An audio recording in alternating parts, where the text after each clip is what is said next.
things off, shall we? Hi, everyone, and welcome to today's webinar on how brands can rise above the noise and win in e-commerce. Thank you so much for taking the time to tune in, given all your busy schedules. My name is Gabby Go, and I'll be your host and moderator for today's session. I'm also the Asia editor over at WARC, and we are a knowledge platform that helps marketers create more effective work, in short. As you know, today's webinar is organized by data and AI company ADA, and we'll be hearing later from COO Anuraj Gupta and Regional Head of Commerce Sherry Tan.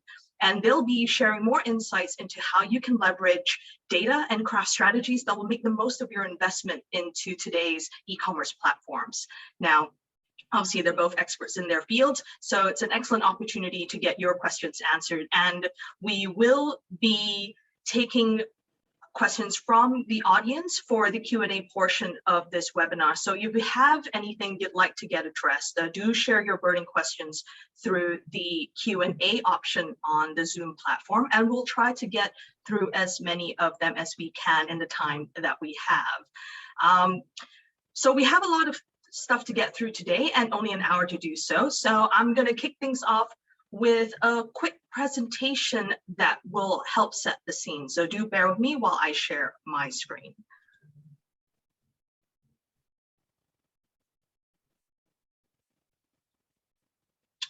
All right, so today I'll be taking you some key points from our recent white paper, and it was part of a content series we launched during Conlines Week that looks at the question that has become almost unavoidable for many marketers today, which is, as the way people discover and buy has become almost exclusively digital thanks to the pandemic, how differently must we think about brand in this new digital context? We decided to look at this topic on the back of data from our Marketers Toolkit that showed a swing into performance marketing over the course of last year. We found large cuts to brand building budgets as marketers look to preserve cash and stimulate short-term sales. Now, this was a trend that was not completely unexpected as companies shifted into survival mode in the early months of COVID-19, and they continue to operate in uncertain conditions across many markets. At the same time, the growth of digital commerce on the back of lockdown saw significant budget moves into e-commerce advertising and other forms of retail media.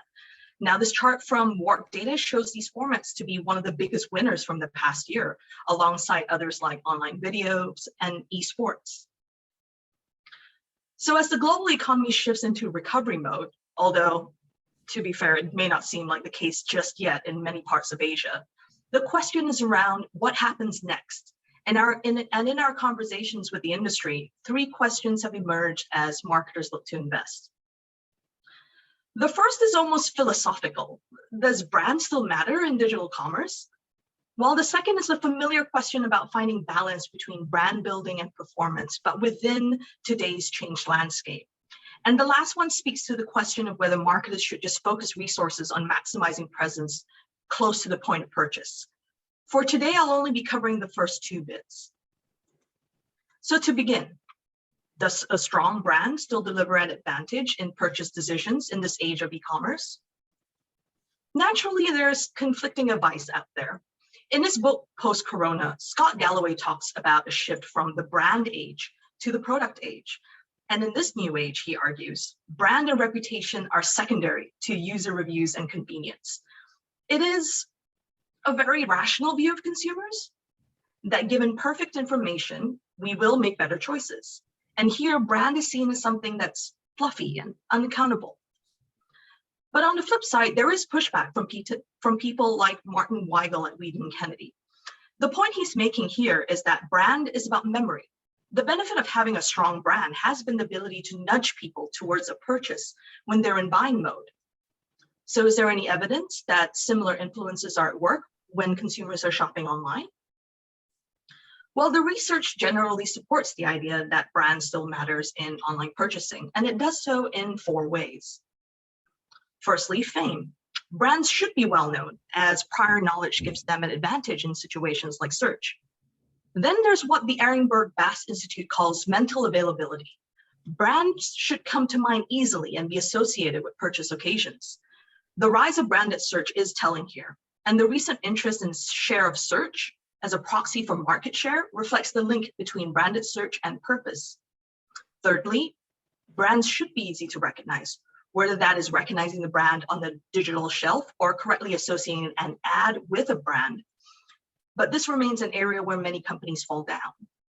And of course, brands should be about perceptions of value, such as quality of product, functional and emotional associations, but also in the e-commerce reliability variables of delivery and returns. This is especially important for companies that need to maintain a price premium or resist commoditization, particularly if they want to build things like subscriptions or membership. It's worth highlighting a piece of research that adds nuance to this. A recent report from Google and behavioral architects underlines the challenges that brands face in online purchasing environments. In this experiment, they tried to get consumers to switch from their first choice brand to a fictional brand that they had supercharged with behavioral nudges like user reviews and discounts. And in most categories, most consumers were willing to switch. But flip it the other way around, and actually, it shows that quite considerable numbers of consumers are sticking with their first choice brand. So the conclusion of this research is that brand still matters, but the ties are weakly held. Consumers still can be won over close to the point of purchase. But that doesn't mean that brand building doesn't matter, because as with most things, the devil's in the details. This next question about brand building and performance is an age-old one that marketers continue to ask themselves amidst a changing landscape. In their latest paper, Les Binet and Peter Field included analysis of online brands in their work with the IPA, and their findings underline the importance of brand building in an environment where product information is very easy to access. They argued that brand investment should roughly be 3 times that of performance investment for brand selling online. Well, it's safe to say that's not what's happening in the market, because we're seeing marketers leaning more heavily into performance marketing as sales shift online. So how do we explain this? There are plenty of theories out there for why marketers have not heeded this advice, but one theory, put forward last year by the econometrician Dr. Grace Kite, is a more subtle one. It's around the notion of digital rent. Dr. Kite argues that ads like search and affiliates are essentially a cost of selling online. They are ways to direct existing demand to your brand. And Professor Byron Sharp has called search ads a form of physical availability. It's about being easy to buy, rather than it being about being easy to recall. The point here is that advertising budgets are under strain in order to cover more areas. It is having to cover forms of physical availability, what in offline retail could have been shopper marketing or trade marketing budget allocation, as well as mental availability. If that's the case, marketers have found themselves in a very unfortunate situation. Their advertising budgets aren't going up, but they have to achieve more from them. It also complicates the equation when it comes to budget setting across brand and performance. And for this reason, Dr. Kite advises that digital rent should be moved to a different budget altogether. The issue of digital rent underlines one of the biggest problems in advertising research: working out what exactly has driven incremental sales versus sales that would have happened anyway. But sometimes there's a more blunt way to test what's working and what isn't. Just turn something off and see what happens. And this is what happened over at Airbnb. The company switched off its performance advertising during the pandemic and found that 95% of its traffic came back anyway. So it's now refocused its marketing spend on just brand and PR efforts, and CEO Brian Chesky has argued that the role of marketing is now about education rather than an attempt to buy customers. That said, things are not set in stone. Our assumptions around brand and performance will be challenged over the next 5 years by the evolution of the media market. Firstly, there's been an assumption that online formats drive performance, while offline works best for building brands. That distinction is now out of date. There's growing evidence that some video formats online are effective brand builders. Secondly, platforms are expanding into full funnel operations, developing formats that help build brand, including things like live streaming and shoppable formats. The point here is that you can increasingly build brand in what used to be considered pure performance channels and drive performance straight from brand building work. Here's a question for you. If a TikTok video can lead straight to a purchase opportunity, is that considered brand or performance? And finally, marketers are under extreme budget pressure as they need to achieve demand harvesting and demand creation with reduced resources. So they're definitely now out there looking for solutions that do both. And that takes us to where we are today with this webinar. And I hope that this presentation gives you all something to think about as we proceed with the rest of today's proceedings. If you'd like to get a copy of the white paper, do scan the QR code. And now to take us on a deeper dive into the e-commerce space and how it can be leveraged by brands as a full funnel opportunity, I'll be handing over the virtual stage to Anuraj. Thanks, Anuraj, Gabby. over to you. Thanks a lot. Let me just share my screen.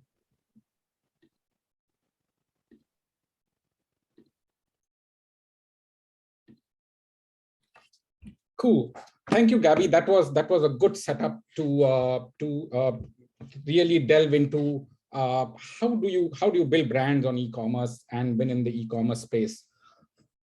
And in the next 10 to 12 minutes, I will try to briefly take all of you on a journey. We will go and buy stuff. And as we are going to buy stuff, we are going to learn where the brands are faltering and where they are doing well. And maybe at the end of my session, we will be able to arrive at 2 or 3 do's and don'ts. And then for the rest of the session, where we have my colleague Sherry, who comes from Lazada, can take some questions and answer and have more discussions on how we can win on e-commerce. So this is a very famous napkin drawing. Allegedly, it was drawn by Jeff Bezos, and this is what it's the heart of algorithm on Amazon. And this pretty much actually, if you look at it, all e-commerce marketplaces work on this algorithm. That it is all about, if you have a platform where you have a whole bunch of selection of stuff for people to buy, combine it with great customer experience where it is easier for customers to come, browse, search, experience the brand and buy it, then there will be a increase in customer traffic. Once there are a lot of customers coming on that platform, more sellers will come, and then it becomes a virtuous cycle. More sellers, more selection, better customer experience and traffic. And as an offshoot of that, if there are more sellers, there will be more competition, which will lower the price and it will better the customer experience. So somewhere, if you look at it, it is all about selection. It is all about traffic. It is all about customer experience. Brand doesn't feature here. And that's what something interesting to keep in mind as we go along this presentation. And what really impacts e-commerce is search volume, page visits, how you have detailed your product, how your conversion is, how competitively you are priced, variety, delivery, reviews. And it is all about customer experience. So you might be the best brand and the most known brand offline or outside the marketplace, but if you are not using or understanding the how e-commerce algorithms work, so you are pretty much, it is very important to build your brand, because as Gabby said, that it helps you on short-circuiting the search problem. It also helps you getting recognized when we are talking about infinite shelf. But if we do not pay attention to these rules, so all the money which you spend on brand building comes to naught. And it is also interesting to understand that how in today's world brands are looking at e-commerce. They think that it is just another trade marketing channel. I will put the product on the shelf. If I'm a big brand, I will outshout and customers will come. This is what we have been doing for years on offline retail. And this is what we see increasingly. This is how in most of our clients' organization, the department is also structured. In many cases, e-commerce is under trade marketing, and it is detached from media. It is detached from brand itself, which is, I guess, is a mistake, because it is not just a trade marketing channel. It is a brand building channel. It is a marketing channel. So we need to find a way where we can connect media, brand, and e-commerce together. And this is how consumers see e-commerce. It is a place of infinite choices displayed on an infinite shelf. That is exhilarating, because you can, for hours, you can browse within a category and find different products which you never thought you will be able to get it on a physical store. But the key challenge is, how do I find what I want? Sometimes it is great to browse, but sometimes it is you want to go on the platform, put in what you are looking for, and you expect it to pop up immediately. So how do we navigate all this? And borrowing from Gabby's presentation, that 4 ways brands should be built for future advantage, which is fame, mental availability, recognition, and perception of value. And second key thing which I took out was that platforms are pushing for full funnel approaches. So e-commerce platforms are no more just e-commerce or selling platforms. They are brand building platforms. You can do pretty much everything in every platform today. So let's look at, is your product easy to find? And the whole motivation behind is that how not to flounder your brand's fame. You've spent a lot of money building your brand, lots and lots of money. And the moment the consumer comes on marketplace, it is impossible to find your brand. And then it is a lost opportunity. Is your listing able to help consumer make a decision? It is all about recognition and also perception of value. That are you motivating him to buy? Are you giving him enough information or her enough information? Because remember, there is no physical environment. So you need to convey everything about your brand, touch, feel, sensorials, all through a screen. And that's the tough challenge.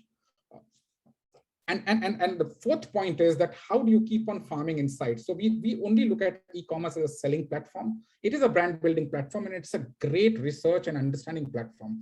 And we'll see some examples as we go along, that how do we cull out insights, and those insights can be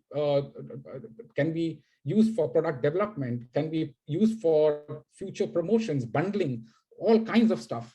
And then lastly, how do we use full funnel capability? So we are going to be in a kind of a very fast journey across all these 4 or 5 points because of the paucity of time. But I'm sure that during question answers, we will be able to unpack some of these a little bit more in detail.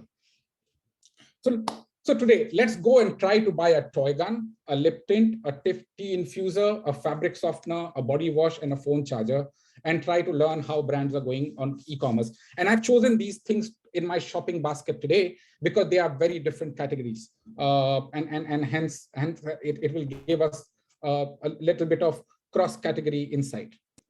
So it is my nephew's birthday, and I want to buy a toy gun.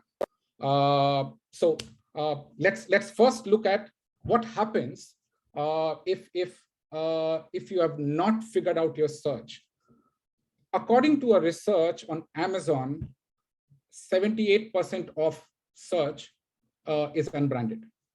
So people will not go and look for Nike shoes most of the time. They will look at bowling shoes, men's running shoes, and also they search for category, right?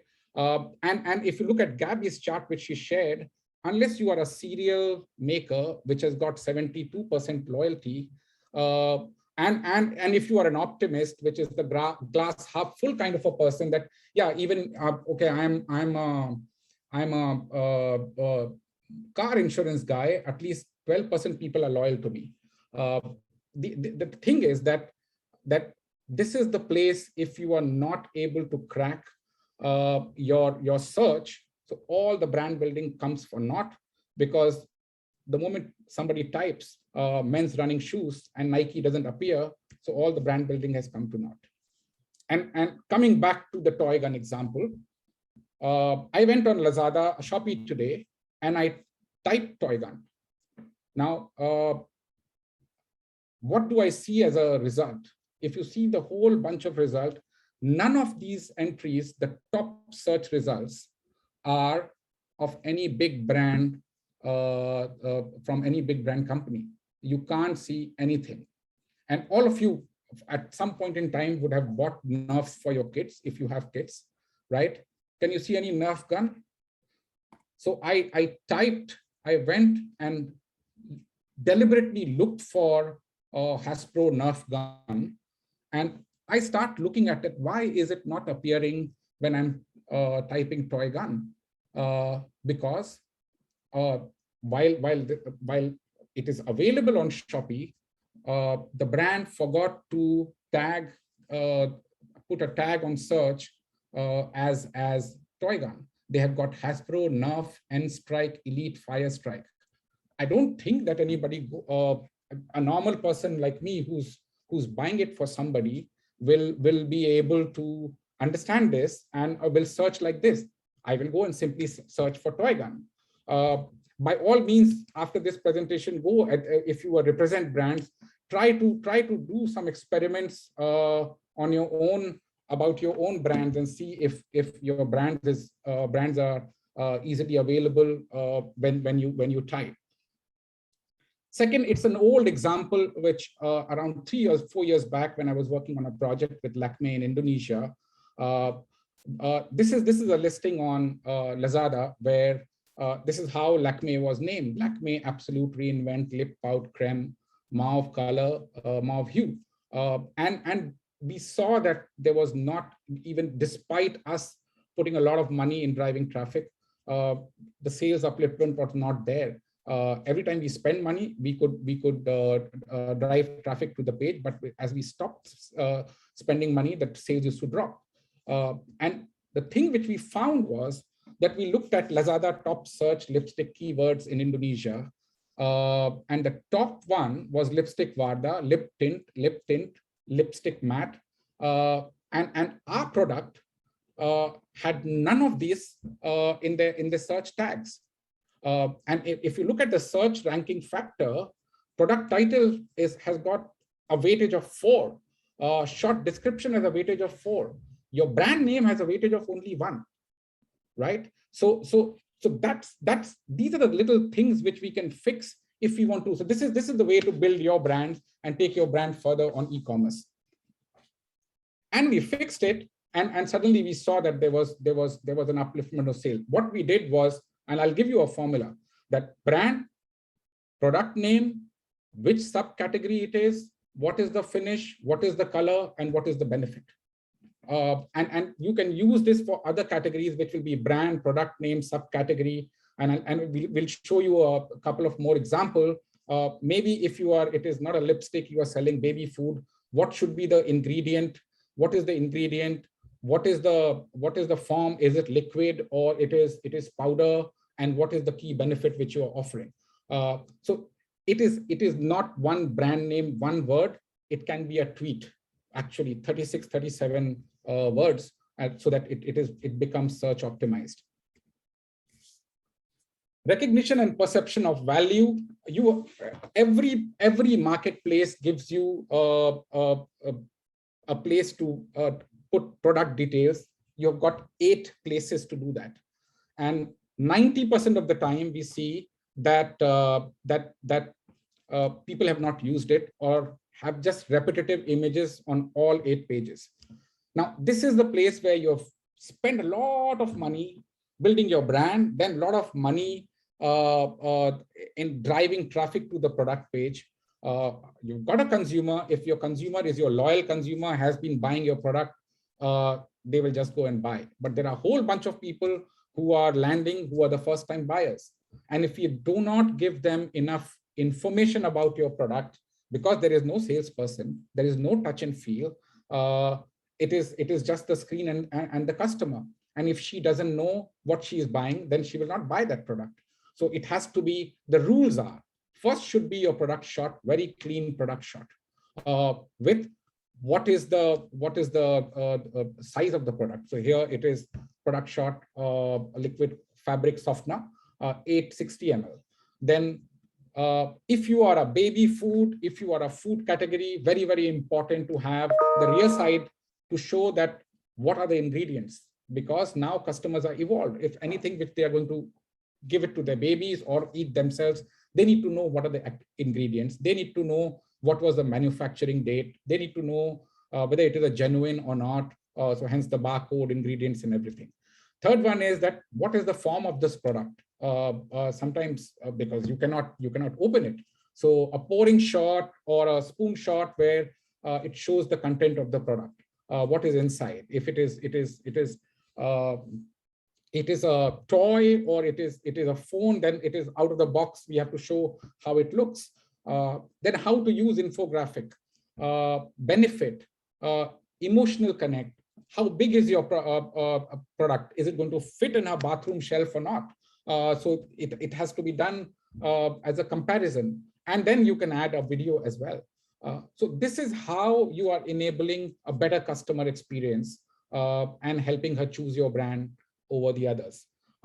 Many times we have seen that the algorithms, if you do not have complete product pages, it will suppress the listing, because algorithm doesn't care you are Unilever, P&G, Hasbro, Lego, or whatever big brand you are. Algorithm only cares about customer experience. Less information about your product is bad customer experience. Slowly, the algorithm will start to suppress your listing, and your competitors will win if they have a better product page. This is one example I really like. It is a Lux body wash. How do you sell sensorials? Beautiful. I will not dwell on it, but look at how they have taken care about just on a screen. You can smell the product. What is the top note? What is the heart note? What is the base note? What are the benefits? So very, very beautifully done listing. So these are the kind of examples. There are tons of them one can look at and get inspired with. This is another example. This is from Amazon. This is a tea infuser, great brand, very, very famous offline, but was not selling online because the product listing was incomplete. It was not answering. So what the brand did was they started looking at insights that why is my product not selling? And they started looking at what were the customer comments and ratings and reviews. And they found clues to fix it. If you look at on the picture side, there's a very poor product description, which is at the bottom of the picture. What they started looking at is the key search terms and customer questions and reviews. And then they started incorporating it in the product description, that it is, you can put loose tea into that or even a tea bag, because the question was, can you put a tea bag there or not? Is it BPA free or not? Because that was the big search term which they found, that people are looking for BPA free because if it is made of rubber, it is going into hot tea. People are concerned about their health. One of the big thing was customers were asking, does it fit my mug? Because it looks very big.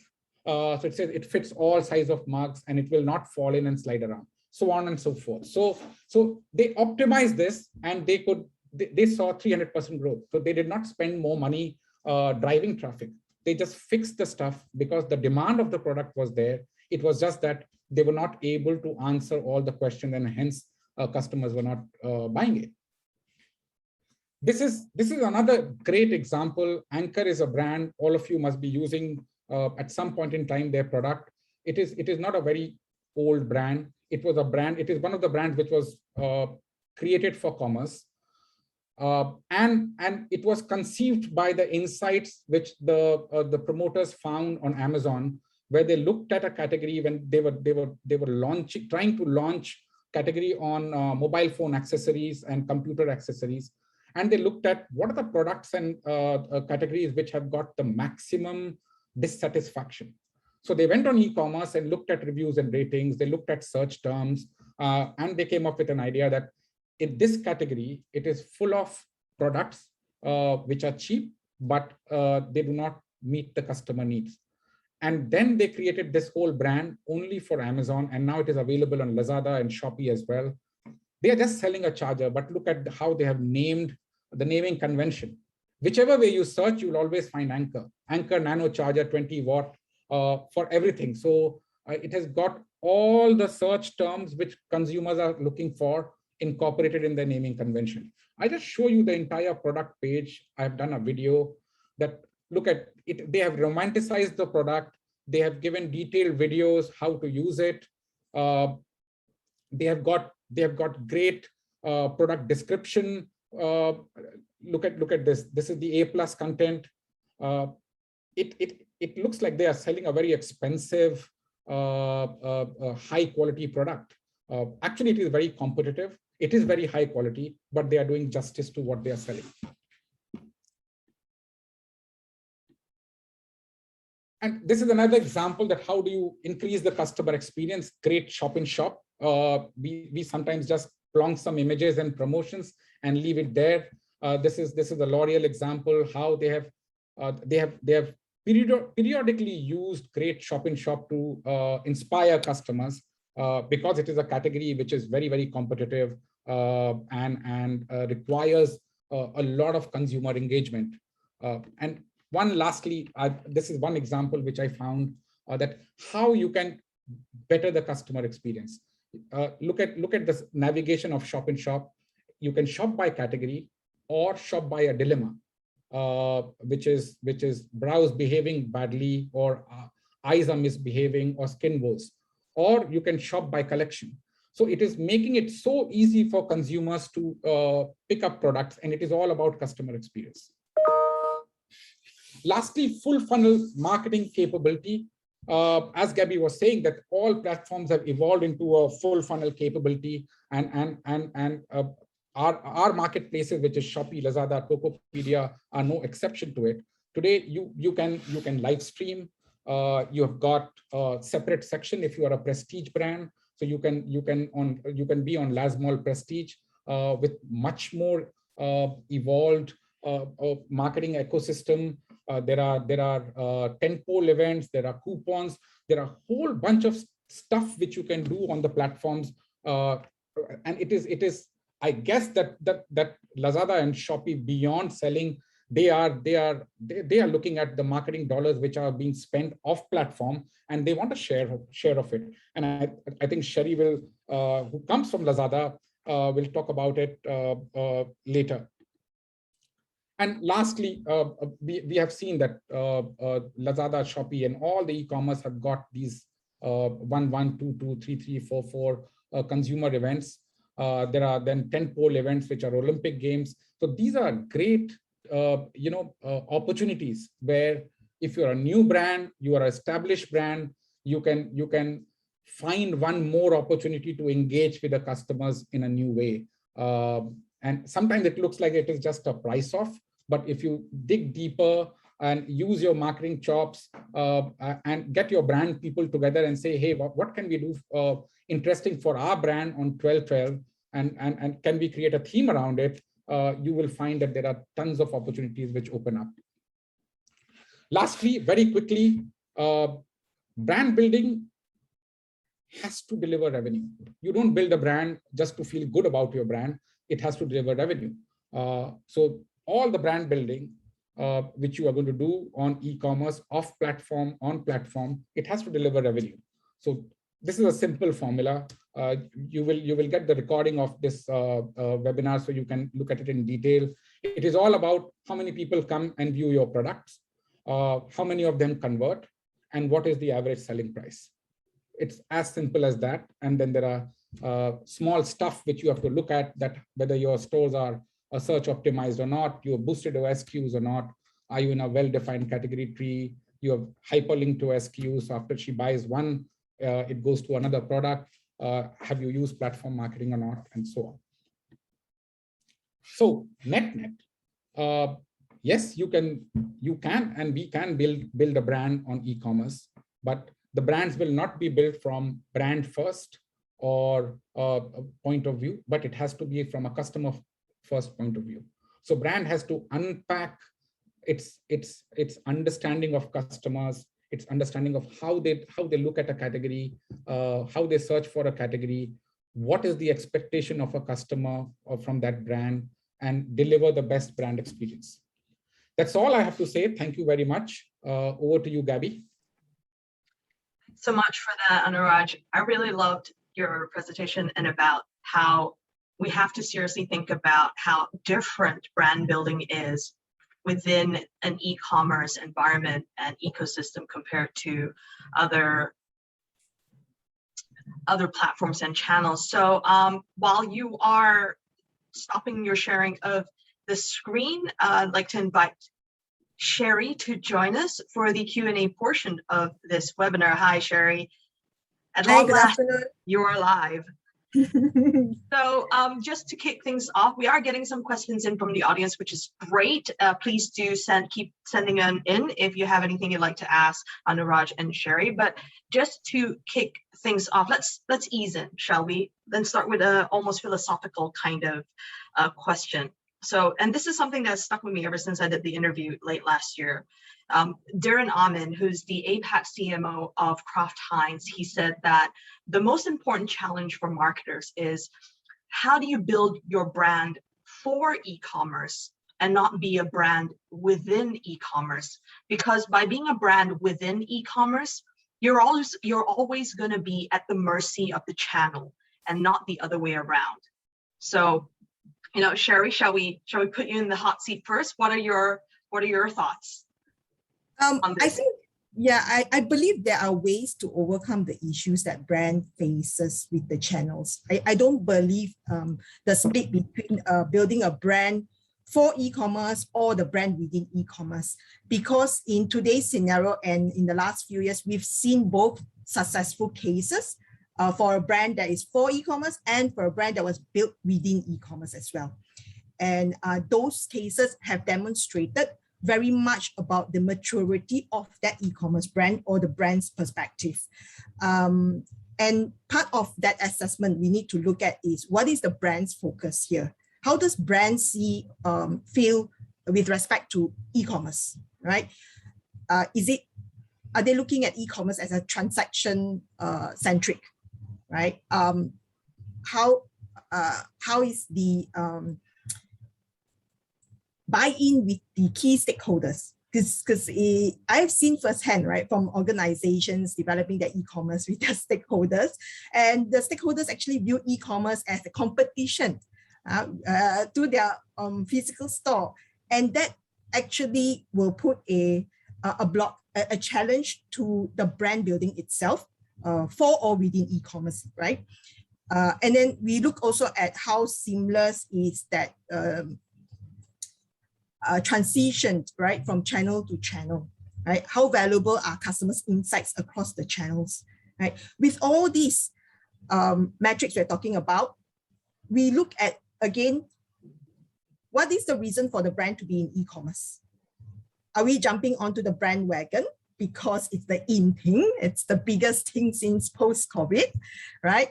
Or are we looking at getting, deep, rich customers' insights throughout the journey to understand how the customers are shopping, because you get first-party information here.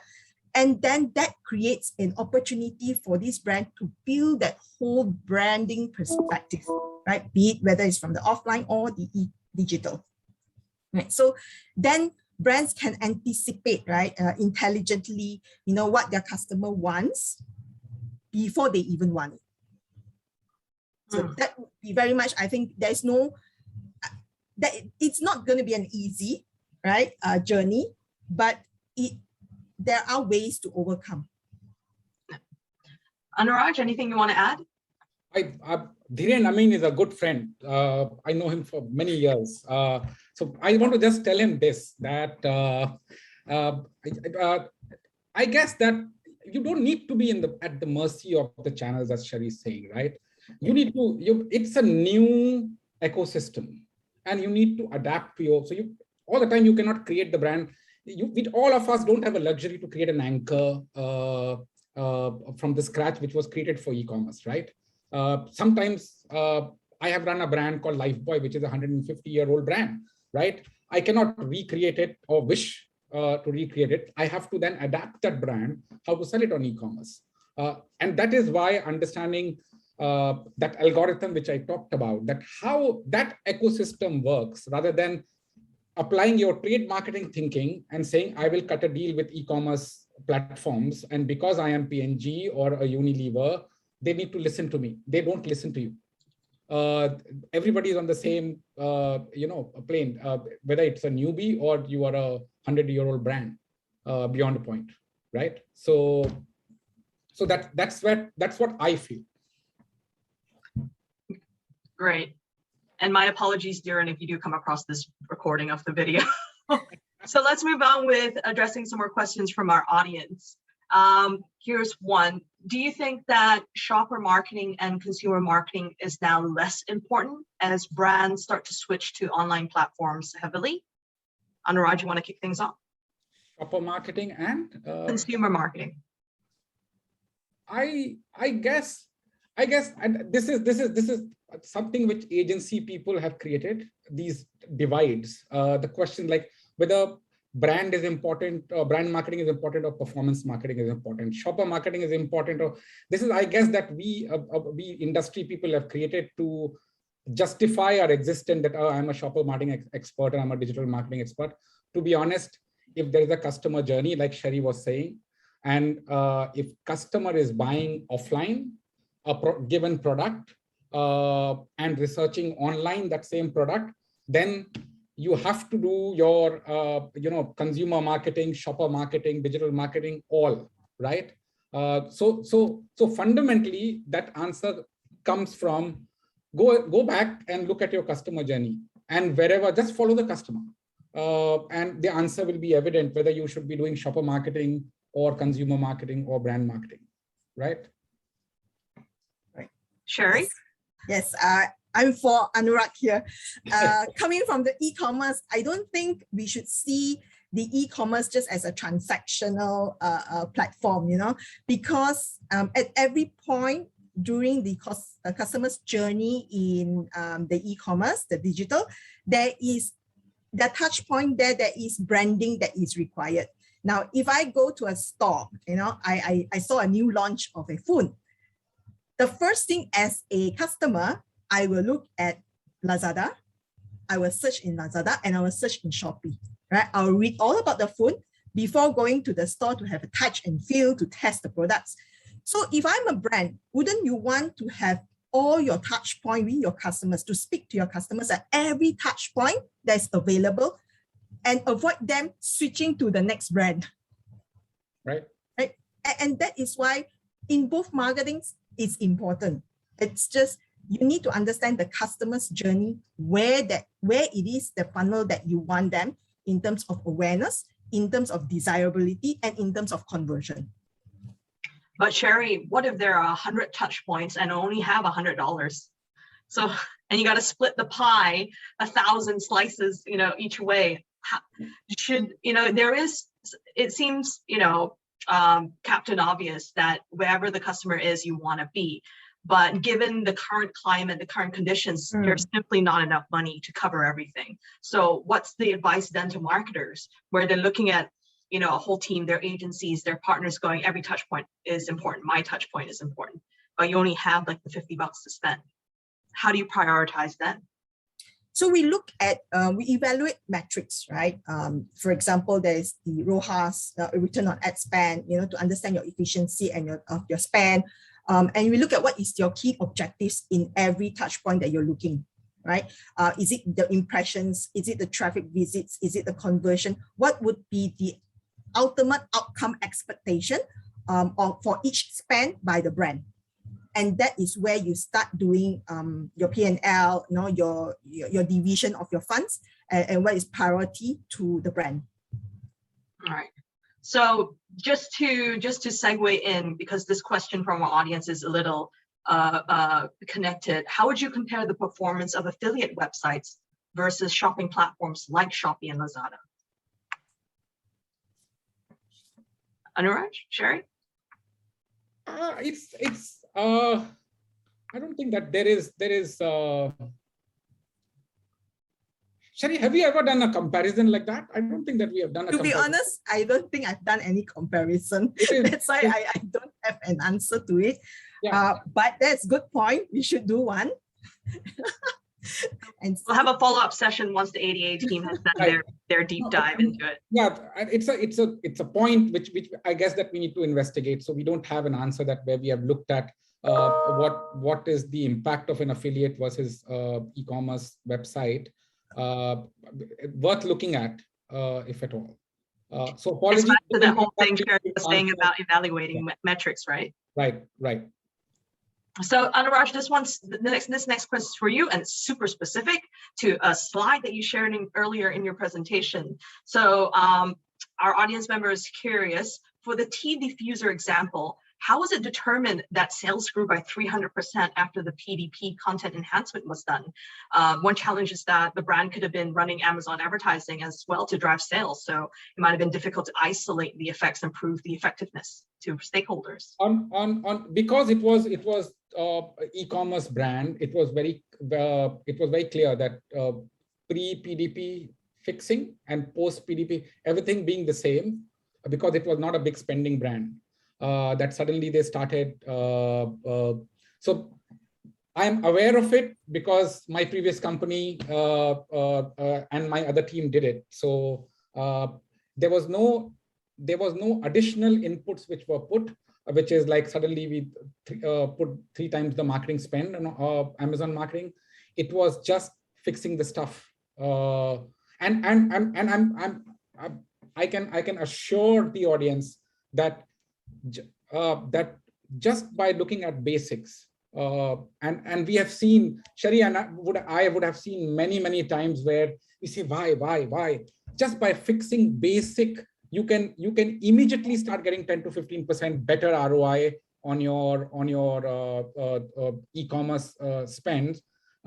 We don't look at it like that because we are very siloed. So the media spend, which is done to drive traffic on e-commerce, right, sits under media department. And their KPI is that how many people I drove to e-commerce site, and it ends there, right? The e-commerce department is KPI is to grow e-commerce sales. So anyway, in our region, in say FMCG, it is 8 to 10%, right? So so one is KPI, that how much growth you have given. So from 20% to 30% to 40%. But when you start correlating stuff that, hey, I spent $1 million to drive traffic. Yes, I grew 100%, but my entire sales was worth 200,000, right? Because it is never seen like that. This person also gets bonus. That person also gets bonus because both have met their KPI.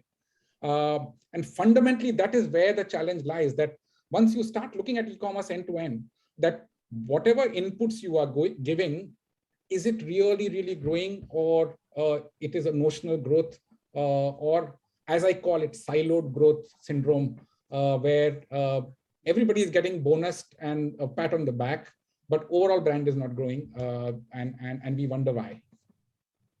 What is this mythical bonus you speak of? I've heard of it, but I've never experienced it myself. But that aside, I guess this next question is still for you, Anuraj, to follow up, because I think I'm quite curious as well. That is there a different best practice or product naming convention for mobile? Because the optimized version for that lipstick case that you shared earlier in presentation, that's a long headline for a product title. Is it different? Is the strategy different for mobile, or is it? It is. So.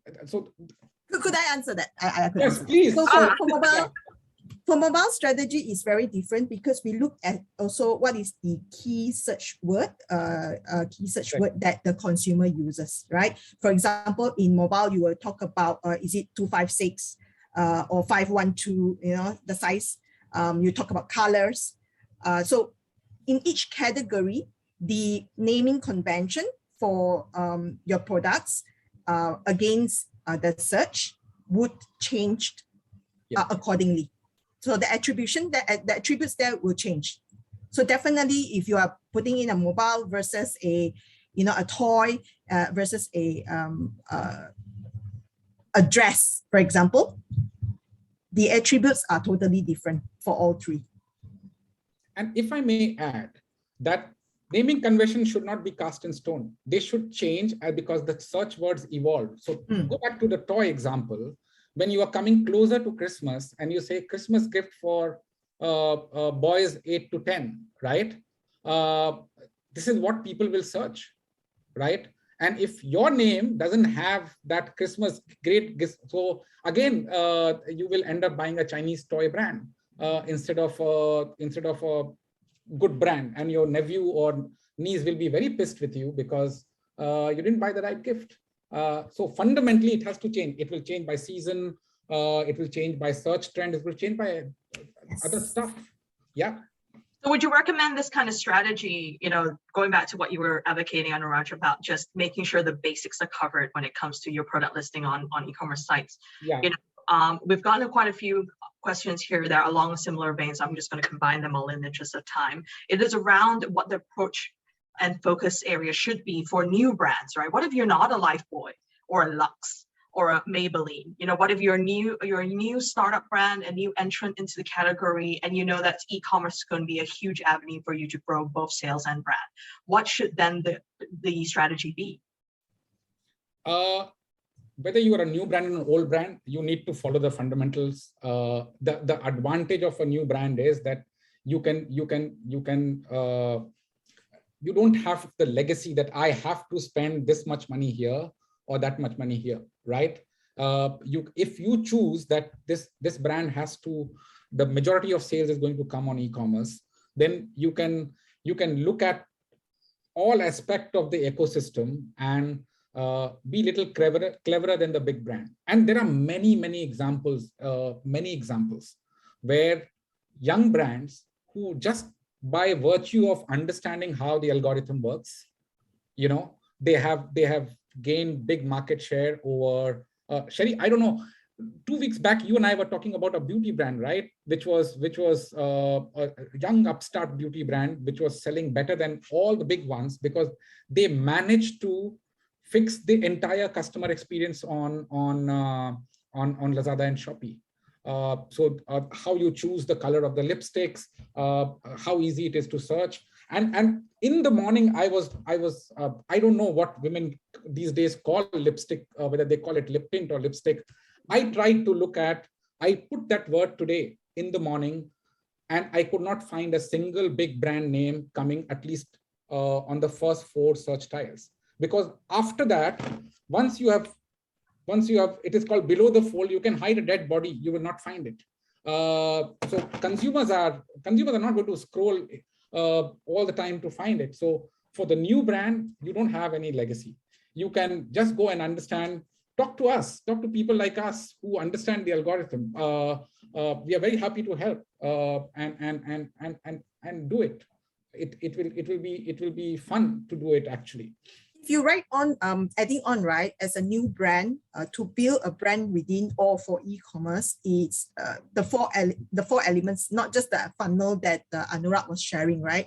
There are other areas that we look at in terms of your brand authority. And when we talk about brand authority, what kind of information or how do you speak to your consumers through the internet, right? Through your digital page.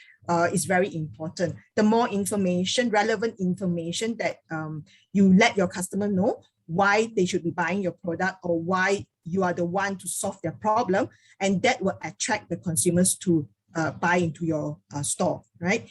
Besides that, later, when you start converting your customers, you get ratings and reviews, right? There's a social proof there, and that is your credible customer testimonials, and that will drive even further in terms of your brand presence on the e-commerce.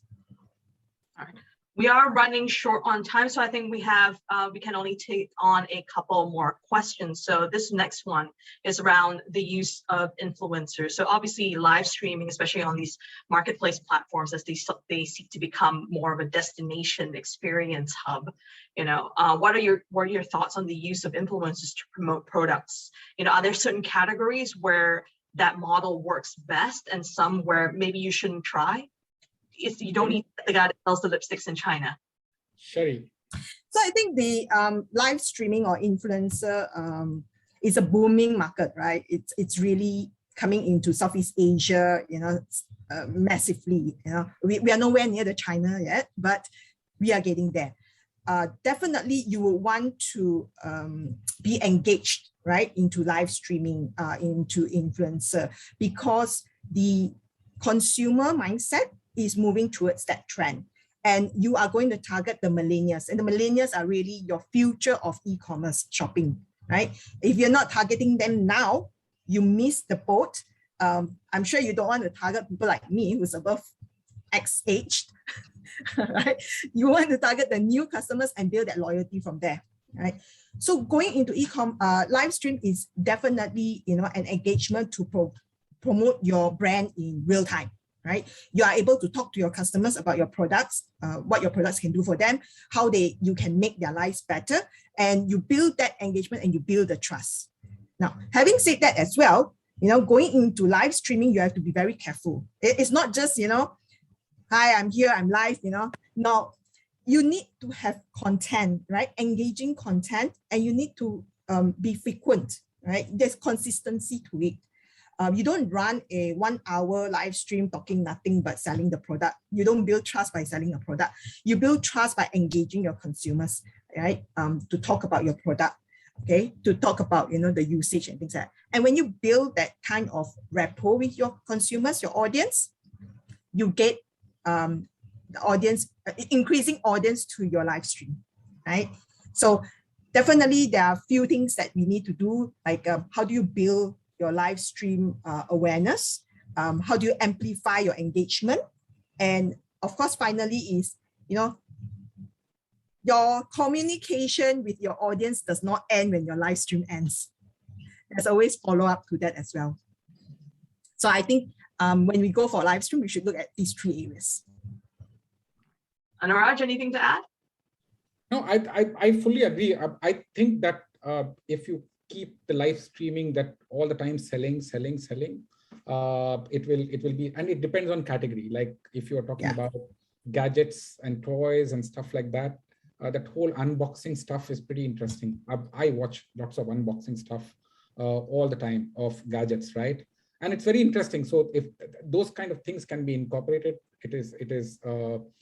so it has to be a content which engages and entertains the customer or educates the customer, rather than here is what I'm wearing, buy it, and it is 20% off.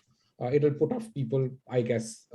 And you see from China, you see hundreds of examples. While it is very well talked about, but there's a lot of trash live streaming which happens. There are great examples, but mostly it is still very trashy, and which is what we need to avoid. All right. I'm afraid that we are out of time, and I know that we still have quite a lot of questions for coming in from the audience that we didn't have time to address. Not to worry, the ADA team have a log of all these questions, and also if you want to follow up and get more in-depth answers to your questions about the e-commerce world, please do reach out directly to the ADA team, and they will get back to you ASAP. So yes, Anuraj. Gabby, if you want a free e-commerce audit, just drop us a mail, and for first few 10 or 15, we are very happy to audit your e-commerce market store and tell you that what are the opportunities which you can leverage. So very happy to do that. Just to show our appreciation that you took 1 hour of your time to hear us. So this is our way of showing our appreciation and saying thank you to you. All right, awesome. Yeah. Free audit, who doesn't want one? Great. So with that, thank you very much for your time, Anuraj and Sherry, and for sharing your insights with us today. And to our audience, I hope you got a lot of new learnings and things to think about your e-commerce strategy from this session. And with that, wishing you guys a very great evening ahead. Thanks for joining us today. See ya. Thank you so much. Thank you. Take care.